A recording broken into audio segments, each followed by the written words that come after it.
ಸ್ನೇಹಿತರೆ, welcome to Pulakeshi coaching classes Vijayapura. ಸ್ನೇಹಿತರೆ, ಈಗಾಗಲೇ ನಾವು ವಿಜ್ಞಾನ ವಿಷಯದಲ್ಲಿ ಅಂದ್ರೆ ಕೆಮಿಸ್ಟ್ರಿ ರಸಾಯನಶಾಸ್ತ್ರ ವಿಭಾಗದಲ್ಲಿ ಲೋಹಗಳ ಕುರಿತು ನೋಡಿದ್ವಿ. ಪಾರ್ಟ್ 1 ಪಾರ್ಟ್ 2 ವಿಡಿಯೋಸ್ ಗಳನ್ನ ಮಾಡಿದ್ವಿ.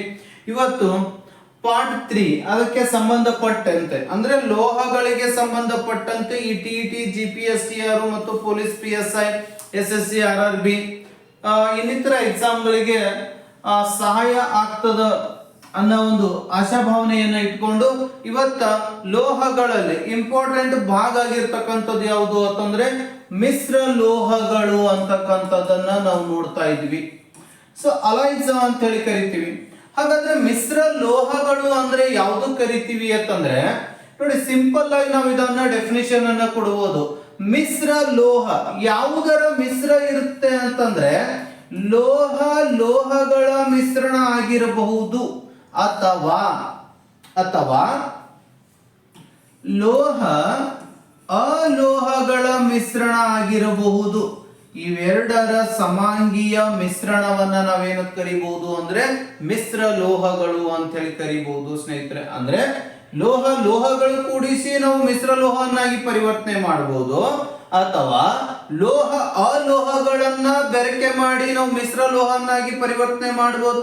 ಸರಿ, ಯಾಕೆ ನಾವು ಮಿಶ್ರ ಲೋಹಗಳನ್ನಾಗಿ ಪರಿವರ್ತಿಸಬೇಕು ಅಂದ್ರೆ ಇವುಗಳ ಕುದಿಯುವ ಬಿಂದು ಮತ್ತು ದ್ರವನ ಬಿಂದು ಹೆಚ್ಚಾಗಿರುತ್ತೆ, ಇವುಗಳ ಬಾಳಿಕೆ ಹೆಚ್ಚಾಗಿರುತ್ತೆ.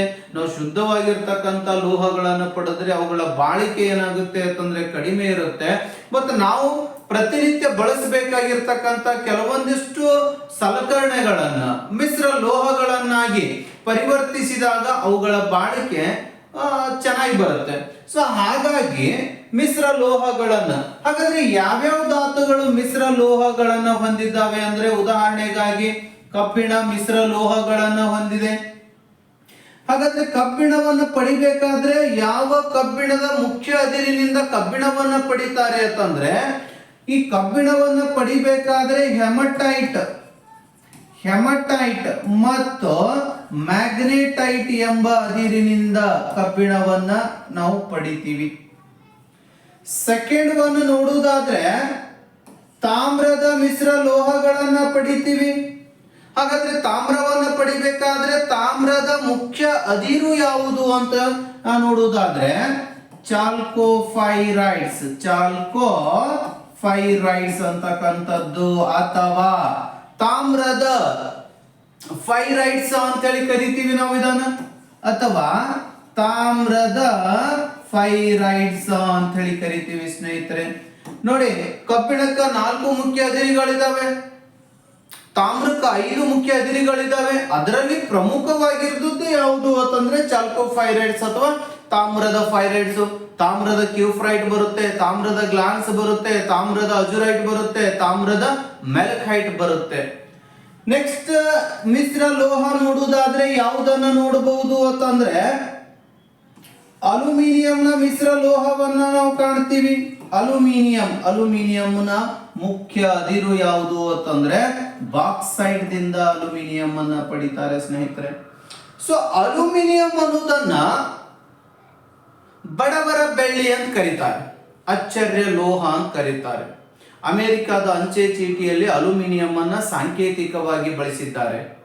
ಮತ್ತೆ ಅಲ್ಯೂಮಿನಿಯಂ ಅನ್ನ ಉಭಯಧರ್ಮಿ ಆಕ್ಸೈಡ್ ಅಂತ ಕೂಡ ಕರೀತಾರೆ. ವಿಶೇಷವಾಗಿರ್ತಕ್ಕಂಥ ಧಾತು ಯಾವುದು ಅಂದ್ರೆ ಅಲ್ಯೂಮಿನಿಯಂ. ಸೊ ನೆಕ್ಸ್ಟ್ ಸೀಸದ ಮಿಶ್ರ ಲೋಹ ಬರುತ್ತೆ. ಸೀಸದ ಮಿಶ್ರ ಲೋಹ ಯಾವುದು ಅಂದ್ರೆ ಗೆಲಿನ ಅಂತಕ್ಕಂಥದ್ದು ಸೀಸದ ಮಿಶ್ರ ಲೋಹ ಆಗಿದೆ. ಮತ್ತೆ ನಾವು ಯಾವುದನ್ನು ನೋಡ್ತೀವಿ ಅಂತಂದ್ರೆ ಬೆಳ್ಳಿಯ ಮಿಶ್ರ ಲೋಹಗಳನ್ನ ನೋಡ್ತೀವಿ. ರೂಬಿ ಸಿಲ್ವರ್ ಅಂತಕ್ಕಂಥದ್ದು ಬೆಳ್ಳಿಯ ಒಂದು ಅದಿರಾಗಿದೆ. ರೂಬಿ ಸಿಲ್ವರ್ ಅಂತಕ್ಕಂಥದ್ದು ಬೆಳ್ಳಿಯ ಒಂದು ಮುಖ್ಯ ಅದಿರಾಗಿದೆ. ಸೊ ಹಾಗಾಗಿ ನಾವೇನ್ ಮಾಡ್ತೀವಿ ಅಂದ್ರೆ ಇಷ್ಟರ ಮಿಶ್ರ ಲೋಹಗಳನ್ನ ನೋಡ್ತೀವಿ. ಹಾಗಾದ್ರೆ ಮಿಶ್ರ ಲೋಹಗಳು ಯಾವ್ಯಾವ ಹೊಂದಿದ್ದಾವೆ? ಕಬ್ಬಿಣಕ್ಕೆ ಎಷ್ಟು ಮಿಶ್ರ ಲೋಹಗಳನ್ನು ನಾವು ಪಡ್ಕೊಂಡಿದೀವಿ? ತಾಮ್ರಕ್ಕೆ ಎಷ್ಟು ಮಿಶ್ರಲೋಹಗಳನ್ನು ಪಡ್ಕೊಂಡಿದ್ವಿ, ಅದೇ ತರನಾಗಿ ಅಲ್ಯೂಮಿನಿಯಂ, ಸೀಸು, ಬೆಳ್ಳಿಗೆ ಎಷ್ಟು ಮಿಶ್ರಲೋಹಗಳಿದಾವೆ, ಯಾವ್ಯಾವ ಘಟಕಗಳಿದಾವೆ, ಅವುಗಳ ಉಪಯೋಗ ಏನು ಅನ್ನೋದನ್ನ ಈ ಒಂದು ಚಾರ್ಟ್ ಮುಖಾಂತರವಾಗಿ ನಾವು ತಿಳ್ಕೊಳ್ಳೋಣ ಸ್ನೇಹಿತರೆ. ಹಾಗಾದ್ರೆ ನೋಡಿ, ಕಬ್ಬಿಣದ ಮಿಶ್ರಲೋಹಗಳು, ಇದು ಮಿಶ್ರ ಲೋಹ, ಈ ಕಡೆ ಅದರಲ್ಲಿ ಬಳಕೆ ಮಾಡ್ತಕ್ಕಂತ ಘಟಕಗಳು, ಮತ್ತು ಈ ಭಾಗ ಏನು ಅಂದ್ರೆ ಉಪಯೋಗಗಳು. ಸೊ ನೋಡೋಣ, ಫಸ್ಟ್ ಒನ್ ಏನಿದೆ, ಉಕ್ಕಿದೆ. ಉಕ್ಕು ಪಡಿಬೇಕಾದ್ರೆ ನಾವು ಏನೇನು ಮಿಶ್ರಣ ಮಾಡಬೇಕು ಅಂದ್ರೆ ಕಬ್ಬಿಣ ಮಿಶ್ರಣ ಮಾಡಬೇಕು, ಕಾರ್ಬನ್ ಮಿಶ್ರಣ ಮಾಡಬೇಕು. Fe ಅಂದ್ರೆ ಫೆರಮು, ಸಿ ಅಂದ್ರೆ ಕಾರ್ಬನ್.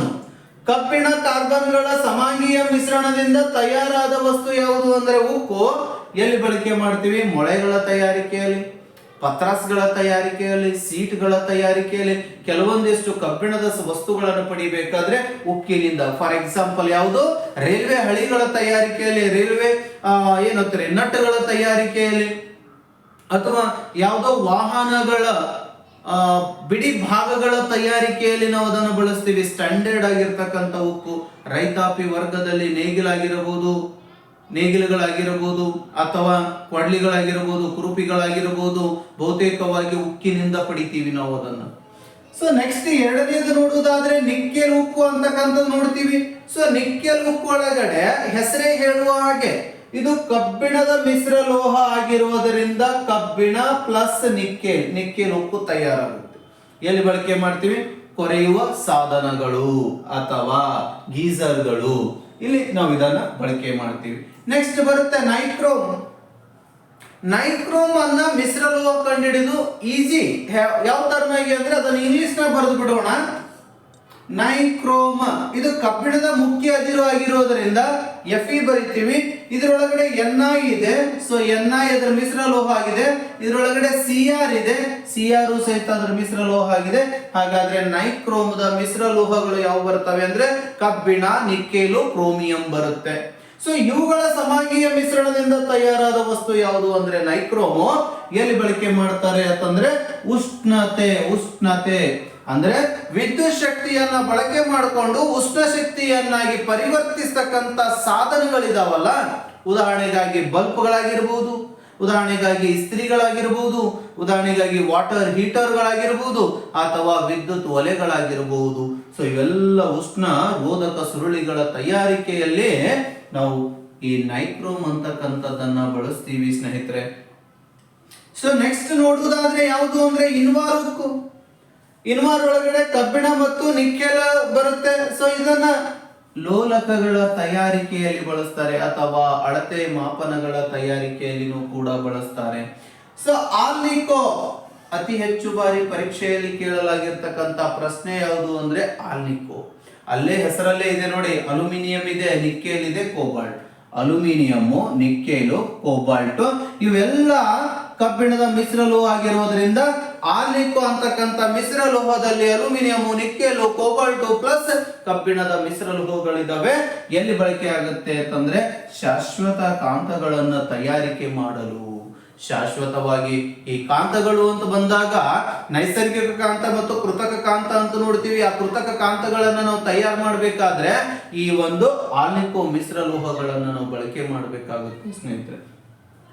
ಸೊ ನೆಕ್ಸ್ಟ್ ಬರೋದು ಸೂಪರ್ ಇನ್ವಾರ್ ಉಕ್ಕು ಅಂತ ಬರುತ್ತೆ.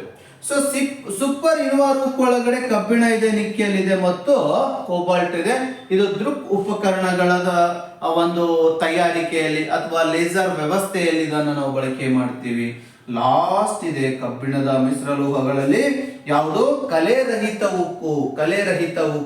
ಸೊ ಕಲೆರಹಿತ ಉಕ್ಕು ಒಳಗಡೆ ಕಬ್ಬಿಣ ಬರುತ್ತೆ, ಕಾರ್ಬನ್ ಬರುತ್ತೆ, ನಿಕ್ಕೆಲ್ ಬರುತ್ತೆ, ಕ್ರೋಮಿಯಂ ಬರುತ್ತೆ. ಸೊ ಇದು ಸ್ಟೇನ್ಲೆಸ್ ಸ್ಟೀಲ್ ಆಗಿರುವುದರಿಂದ ಶಸ್ತ್ರ ಚಿಕಿತ್ಸೆಗಳಲ್ಲಿ ಬಳಕೆ ಮಾಡ್ತಕ್ಕಂತ ಉಪಕರಣಗಳು ಯಾವಿದಾವೆ ಅಂತಂದ್ರೆ ಕಲೆರಹಿತ ಉಕ್ಕಿದಾವೆ. ಸೊ ಇದು ಪಾತ್ರೆಗಳ ತಯಾರಿಕೆಯಲ್ಲಿನೂ ಕೂಡ ಬಳಸ್ತೀವಿ. ಇಷ್ಟೆಲ್ಲ ಏನು ಅಂದ್ರೆ ಇವು ಕಬ್ಬಿಣದ ಮಿಶ್ರಲೋಹಗಳು ಸ್ನೇಹಿತರೆ. ಸೊ ನೆಕ್ಸ್ಟ್ ನೋಡುವುದಾದ್ರೆ ತಾಮ್ರದ ಮಿಶ್ರಲೋಹಗಳು. ತಾಮ್ರ, ಹಿತ್ತಾಳೆ ಸಿಂಪಲ್ ಆಗಿ ಒಂದು ಕೋಡ್ ಅನ್ನು ನೆನಪಿಟ್ಕೋಬಹುದು ನಾವು. ಹಿತಾಸ, ಹಿ ಅಂದ್ರೆ ಹಿತ್ತಾಳೆ, ತಾ ಅಂದ್ರೆ ತಾಮ್ರ, ಸ ಅಂದ್ರೆ ಸತು, ಕಾಫರ್, ಜಿಂಕ್ ಮಿಶ್ರಣ ದಿಂದ ಸಿಕ್ಕ ವಸ್ತು ಹಿತ್ತಾಳೆ. ಎಲ್ಲಿ ಪಾತ್ರೆಗಳ ತಯಾರಿಕೆ, ಯಂತ್ರದ ಬಿಡಿ ಭಾಗಗಳ ತಯಾರಿಕೆ ಮತ್ತು ವಿದ್ಯುತ್ ಕ್ಷೇತ್ರದಲ್ಲಿ ಇದನ್ನು ನಾವು ಬಳಕೆ ಮಾಡ್ತೀವಿ ಸ್ನೇಹಿತರೆ. ಸೊ ಸೆಕೆಂಡ್ ಒನ್ ಬರ್ತಕ್ಕಂಥದ್ದು ಯಾವುದು ಅಂದ್ರೆ ಕಂಚು. ಕಂಚು ಒಳಗಡೆ ಕಥಾತ ಅಂತಕ್ಕಂಥ ಕೋಡನ್ನ ನೀವು ನೆನಪಿಟ್ಕೋಬಹುದು. ಕಥಾತ, ಕ ಅಂದ್ರೆ ಕಂಚು, ತ ಅಂದ್ರೆ ತಾಮ್ರ, ತ ಅಂದ್ರೆ ತವರ. ಕಾಫರ್ ಮತ್ತು ಟಿನ್ಗಳ ಮಿಶ್ರಣದಿಂದ ತಯಾರಾದ ವಸ್ತುನೇ ಯಾವುದು? ಕಂಚು. ಸೊ ಎಲ್ಲಿ ಬಳಕೆ ಆಗ್ತಿದೆ ಅಂದ್ರೆ ಪಾತ್ರೆಗಳು, ವಿಗ್ರಹಗಳು, ಗಂಟೆಗಳು, ಪದಕಗಳು ಮತ್ತು ನಾಣ್ಯಗಳ ತಯಾರಿಕೆಯಲ್ಲಿನೂ ಕೂಡ ಈ ಕಂಚನ್ನು ಬಳಕೆ ಮಾಡ್ತೀವಿ ಸ್ನೇಹಿತರೆ ನಾವು. ಜರ್ಮನ್ ಸಿಲ್ವರು ಜತಾಸನಿ, ಜತಾಸನಿ ಅಂತಕ್ಕಂಥ ಕೋಡನ್ನು ನೀವು ನೆನಪಿಟ್ಕೋಬಹುದು. ಜ ಅಂದ್ರೆ ಜರ್ಮನ್ ಸಿಲ್ವರು, ತಾ ಅಂದ್ರೆ ತಾಮ್ರ, ಸ ಅಂದ್ರೆ ಸತು, ನಿ ಅಂದ್ರೆ ನಿಕ್ಕೆಲು. ಇವುಗಳ ಮಿಶ್ರಣ ಲೋಹಗಳಿಂದ ಮಿಶ್ರಣಗಳಿಂದ ತಯಾರಾದ ವಸ್ತು ಜರ್ಮನ್ ಸಿಲ್ವರು. ಎಲ್ಲಿ ಬಳಕೆ ಆಗುತ್ತೆ ಅಂದ್ರೆ ಪಾತ್ರೆಗಳು, ಉಷ್ಣ ರೋಧಕ ಸುರಳಿಗಳ ತಯಾರಿಕೆಯಲ್ಲಿ ಇದು ಬಳಕೆ ಆಗುತ್ತೆ ಸ್ನೇಹಿತರೆ. ಹೆಸರೇ ಹೇಳುವ ಹಾಗೆ ಗನ್ ಮೆಟಲ್, ಗತಾತಸ, ಗತಾತಸ. ಗ ಅಂದ್ರೆ ಗನ್ ಮೆಟಲ್, ತ ಅಂದ್ರೆ ತಾಮ್ರ, ತ ಅಂದ್ರೆ ತವರ, ಸ ಅಂದ್ರೆ ಸತು, ಕಾಫರು, ಜಿಂಕು ಮತ್ತು ಟಿನ್ಗಳ ಮಿಶ್ರಣದಿಂದ ತಯಾರಾದ ವಸ್ತು ಯಾವುದು ಅಂದ್ರೆ ಬಂದೂಕಿನ ಬ್ಯಾರಲ್ಗಳ ತಯಾರಿಕೆಯಲ್ಲಿ, ಗೀಸರ್ಗಳ ತಯಾರಿಕೆಯಲ್ಲಿ, ಗಿಯರ್ಗಳ ತಯಾರಿಕೆಯಲ್ಲಿ ಗನ್ ಮೆಟಲ್ ಬಳಕೆ ಆಗುತ್ತೆ. ಯಾಕಂದ್ರೆ ಒತ್ತಡವನ್ನ ತಡೆ ಹಿಡಿಯುತ್ತೆ. ಸೊ ರೋಲ್ಡ್ ಗೋಲ್ಡ್ ಬಂಗಾರ, ರೋಲ್ಡ್ ಗೋಲ್ಡ್ ಕಾಫರ್ ಮತ್ತು ಅಲ್ಯೂಮಿನಿಯಂಗಳ ತಯಾರಿಕೆಯಲ್ಲಿ ಇದು ಬಳಕೆ ಮಾಡ್ತೀವಿ. ಇದನ್ನು ಎಲ್ಲಿ ಬಳಸ್ತಾರೆ ಅಂದ್ರೆ ಆಭರಣಗಳ ತಯಾರಿಕೆಯಲ್ಲಿ ಬಳಕೆಯಾಗುತ್ತೆ ಸ್ನೇಹಿತರೆ. ಇಷ್ಟೆಲ್ಲ ತಾಮ್ರದ ಮಿಶ್ರ ಲೋಹಗಳಾಗಿದ್ದಾವೆ. ಇನ್ನು ಅಲ್ಯೂಮಿನಿಯಂನ ಮಿಶ್ರ ಲೋಹಗಳನ್ನು ನೋಡಿದ್ರೆ ಮ್ಯಾಗ್ನಾ ಅಲ್ಯೂಮಿನಿಯಂ ಪ್ಲಸ್ ಮ್ಯಾಗ್ನೇಸಿಯಂಗಳ ಮಿಶ್ರಣದಿಂದ ತಯಾರಾಗಿದೆ. ಪ್ರೆಷರ್ ಕುಕ್ಕರ್ ಆಗಿರ್ಬೋದು, ತಕ್ಕಡಿಗಳ ಅಂದ್ರೆ ವೇಟ್ಲೆಸ್ ತಕ್ಕಡಿಗಳಾಗಿರ್ಬೋದು, ವಿಮಾನಗಳ ಕವಚಗಳಾಗಿರ್ಬೋದು, ಅಥವಾ ನಾವು ಪ್ರತಿ ದಿನ ಬಳಕೆ ಮಾಡತಕ್ಕಂತ ರೂಮ್ಗಳು ಡೆಕೋರೇಷನ್ ಮಾಡ್ತೀವಲ್ಲ ಅವೆಲ್ಲವುಗಳು ಏನಕ್ಕೆ ಕರೀತಾರೆ ಅಂತಂದ್ರೆ ಅಲ್ಯೂಮಿನಿಯಂನ ಮಿಶ್ರ ಲೋಹಗಳಿಂದ ತಯಾರಾಗಿರುತ್ತೆ. ಸೊ ಡ್ಯೂರಾಲ್ಯೂಮಿನಿಯಂ ಅಂತಕ್ಕಂಥದ್ದು ಒಂದಿದೆ. ಡ್ಯೂರಾಲ್ಯೂಮಿನಿಯಂ ಒಳಗಡೆ ಏನ್ ಬರುತ್ತೆ ಅಂದ್ರೆ ಅಲ್ಯೂಮಿನಿಯಂ ಬರುತ್ತೆ, ಕಾಫರ್ ಬರುತ್ತೆ, ಮ್ಯಾಗ್ನೀಸಿಯಂ ಬರುತ್ತೆ ಮತ್ತು ಮ್ಯಾಂಗನೀಸ್ ಬರುತ್ತೆ. ಇವೆಲ್ಲದರ ಮಿಶ್ರ ಲೋಹ ಅಲ್ಯೂಮಿನಿಯಂ, ಕಾಫರ್, ಮ್ಯಾಗ್ನೀಸಿಯಂ ಮತ್ತು ಮ್ಯಾಂಗನೀಸ್ಗಳ ಮಿಶ್ರ ಘಟಕಗಳನ್ನು ಕೂಡಿಕೊಂಡು ಡ್ಯೂರಾಲ್ಯೂಮಿನಿಯಂ ತಯಾರಾಗಿದೆ. ಎಲ್ಲಿ ಬಳಕೆ ಆಗುತ್ತೆ? ವಿಮಾನದ ಕವಚಗಳು ಮತ್ತು ರೈಲು ಡಬ್ಬಿಗಳ ತಯಾರಿಕೆಯಲ್ಲಿ ಬಳಕೆ ಆಗುತ್ತೆ. ಅಷ್ಟೇ ಯಾಕೆ, ನಾವು ಊಟ ಮಾಡತಕ್ಕಂತ ಯೂಸ್ ಅಂಡ್ ಥ್ರೋ ತಾಟಗಳು ಸಹಿತ ಬಹುತೇಕವಾಗಿ ಅಲ್ಯೂಮಿನಿಯಂ, ಡ್ಯೂರಾಲ್ಯೂಮಿನಿಯಂ ಮತ್ತು ಮ್ಯಾಗ್ನಾ ಅಲ್ಯೂಮಿನಿಯಂದಿಂದ ತಯಾರಾಗಿರುತ್ತೆ. ನಾವು ಬಳಕೆ ಮಾಡತಕ್ಕಂತ ವೇಟ್ಲೆಸ್ ಸ್ಟೆಪ್ಗಳಾಗಿರ್ಬೋದು, ಅಂದ್ರೆ ಈ ಲುಚುಣಿಕೆ ಸ್ಟೆಪ್ಸ್ಗಳಾಗಿರ್ಬೋದು, ಅಥವಾ ನಮ್ಮ ಕೋಟೆಡ್ ಯಾವುದಾದ್ರೂ ಬಾಗಿಲುಗಳನ್ನ ನಾವು ಅಲ್ಯೂಮಿನಿಯಂ ಬಾಗಿಲುಗಳನ್ನ ಬಳಕೆ ಮಾಡಬಹುದು. ಅಂತವೆಲ್ಲ ವೇಟ್ಲೆಸ್ ಇರ್ತಕ್ಕಂಥದ್ದು ಇದರಿಂದ ತಯಾರಾಗುತ್ತೆ. ಸೊ ಸಿಲುಮಿನಿಯಂ ಹೆಸರೇ ಇದೆ ನೋಡಿ, ಸಿಲುಮಿನಿಯಂ, ಸಿಲಿಕಾನ್ ಪ್ಲಸ್ ಅಲ್ಯೂಮಿನಿಯಂ. ಇದು ತೇವಾಂಶ ಪ್ರದೇಶದೊಳಗಡೆ ನಾವೇನಾದ್ರೂ ಕ್ಯಾಮ್ರಾಗಳು ಮಂಜ್ ಆಗ್ಬಾರ್ದು ಅಂತ ತಿಳ್ಕೊಂಡು ಇವುಗಳನ್ನ ಬಳಕೆ ಮಾಡ್ತಾರೆ ಸ್ನೇಹಿತರೆ. ಸೊ ನೆಕ್ಸ್ಟ್ ನೋಡಿದ್ರೆ ಬೆಳ್ಳಿಯ ಮಿಶ್ರ ಲೋಹಗಳನ್ನ, ಬೆಳ್ಳಿಯ ನಾಣ್ಯ, ಸಿಲ್ವರ್ ಪ್ಲಸ್ ಕಾಫರ್, ಬೆಳ್ಳಿಯ ನಾಣ್ಯಗಳ ತಯಾರಿಕೆಯಲ್ಲಿ ಬಳಕೆ ಆಗುತ್ತೆ. ಬೆಳ್ಳಿಯ ಬೆಸುಗೆಗಳ ತಯಾರಿಕೆ ಒಳಗಡೆ ಬೆಳ್ಳಿ ಇದೆ, ಕಾಫರ್ ಇದೆ ಮತ್ತು ಜಿಂಕ್ ಇದೆ. ಬೆಳ್ಳಿ, ಕಾಫರ್, ಜಿಂಕ್ ಇದು ಬೆಸಿಗೆ ಮಾಡಲು ಸಾಲ್ಡರ್, ಬೆಳ್ಳಿಯ ಸಾಲ್ಡರ್ ಅನ್ನು ಮಾಡಬೇಕು. ವಿದ್ಯುತ್ ಕ್ಷೇತ್ರದಲ್ಲಿ ಯಥೇಚ್ಛವಾಗಿ ಇದನ್ನು ಬಳಕೆ ಮಾಡ್ತಾರೆ. ಇನ್ನು ದಂತ ಮಿಶ್ರಣ ಲೋಹ, ಹಲ್ಲೊಳಗಡೆ ಸಿಮೆಂಟ್ ಅನ್ನು ತುಂಬಬೇಕಾದ್ರೆ ಸಿಲ್ವರ್, ಪಾದರಸ, ಟಿನ್ನು, ಕಾಫರ್, ಜಿಂಕು ಇವುಗಳ ಮಿಶ್ರಣದಿಂದ ತಯಾರಾದ ವಸ್ತು ದಂತ ಮಿಶ್ರ ಲೋಹಗಳು ಅಂತ ಹೇಳಿ ಕರಿತೀವಿ.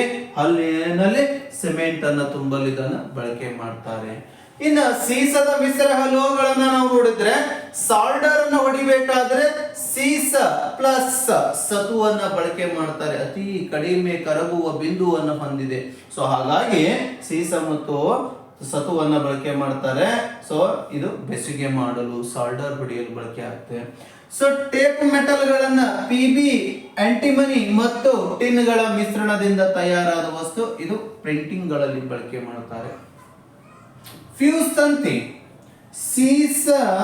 ಸೀಸ ಪ್ಲಸ್ ತವರಗಳ ಮಿಶ್ರಣದಿಂದ ತಯಾರಾದ ವಸ್ತು ಫ್ಯೂಸ್ ತಂತಿ. ಕಡಿಮೆ ಕರಗುವ ಬಿಂದುವನ್ನು ಹೊಂದಿರುವುದರಿಂದಾಗಿ ಇದನ್ನ ಬಳಕೆ ಮಾಡ್ತಾರೆ. ನೋಡಿ, ಕಡಿಮೆ ಕರಗುವ ಬಿಂದು ಹೆಚ್ಚು ರೋಧತ್ವವನ್ನು ಹೊಂದಿದೆ.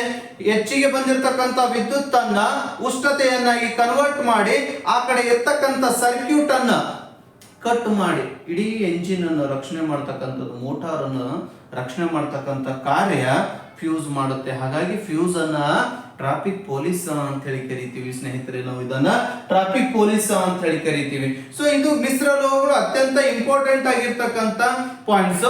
ನೆಕ್ಸ್ಟ್ ವಿಡಿಯೋ ಕ್ಲಾಸ್ ಅಲ್ಲಿ ಮತ್ತೊಂದು ಹೊಸ ಅಧ್ಯಾಯದ ಜೊತೆಗೆ ಘಟಕದ ಜೊತೆಗೆ ನಾನು ಬರ್ತೀನಿ ಅಂತ ಹೇಳ್ತಾ ಇವತ್ತಿನ ಕ್ಲಾಸ್ ಅನ್ನು ಮುಗಿಸೋಣ. ಎಲ್ಲರಿಗೂ ಆಲ್ ದಿ ಬೆಸ್ಟ್.